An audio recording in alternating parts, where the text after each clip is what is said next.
Chapter 4 The Secret Workers. The next evening, Grandpa Joe went on with his story. "You see, Charlie," he said, "not so very long ago there used to be thousands of people working in Mr. Willy Wonka factory. Then one day, all of a sudden, Mr. Wonka had to ask every single one of them to leave, to go home, and never to come back." "But why?" asked Charlie. "Because of spies." "Spies?" "Yes! All the other chocolate makers, you see, had begun to grow jealous of the wonderful candies that Mr. Wonka was making, and they started sending in spies to steal his secret recipes. The spies took jobs in the Wonka factory, pretending that they were ordinary workers, and while they were there, each one of them found out exactly how a certain special thing was made." "And did they go back to their own factories and tell?" asked Charlie. "They must have," answered Grandpa Joe, "because soon after that, Gruber's factory started making an ice cream that would never melt, even in the hottest sun. Then Mr. Prodnose's factory came out with a chewing gum that never lost its flavor, however much you chewed it. And then Mr. Slugworth's factory began making candy balloons that you could blow up to huge sizes before you popped them with a pin and gobbled them up. And so on and so on. And Mr. Willy Wonka tore his beard and shouted, 'This is terrible! I shall be ruined! There are spies everywhere. I shall have to close the factory.'" "But he didn't do that," Charlie said. "Oh, yes, he did. He told all the workers that he was sorry, but that they would have to go home.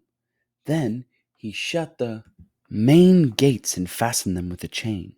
And suddenly, Wonka's giant chocolate factory became silent and deserted. The chimneys stopped smoking, the machines stopped whirring, and from then on, not a single chocolate or candy was made. Not a soul went in or out, and even Mr. Willy Wonka himself disappeared completely.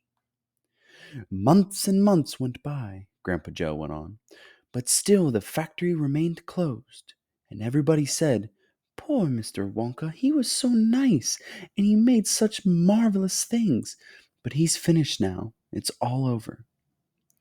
Then something astonishing happened.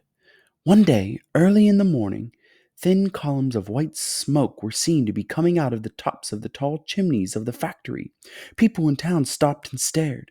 "What's going on?" they cried. "Someone's lit the furnaces. Mr. Wonka must be opening up again." They ran up to the gates, expecting to see them wide open and Mr. Wonka standing there to welcome his workers back.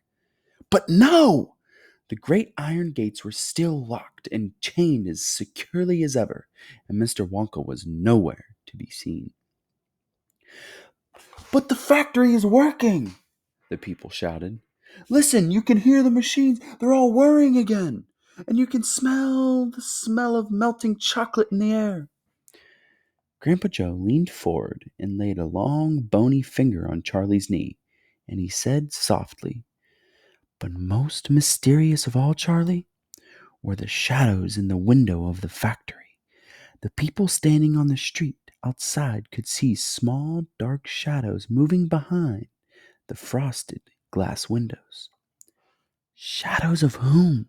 said Charlie quickly. That's exactly what everybody else wanted to know.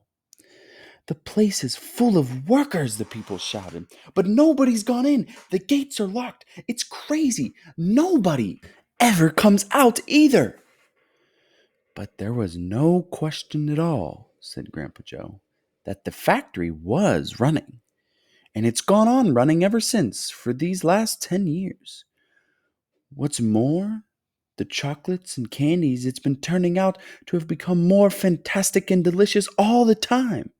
And of course, now, when Mr. Wonka invents some new and wonderful candy, neither Mr. Fickelgruber, nor Mr. Prodnose, nor Mr. Slugworth, nor anybody else is able to copy it. No spies can go into the factory to find out how it is made." "But, Grandpa, who?" cried Charlie. "Who was Mr.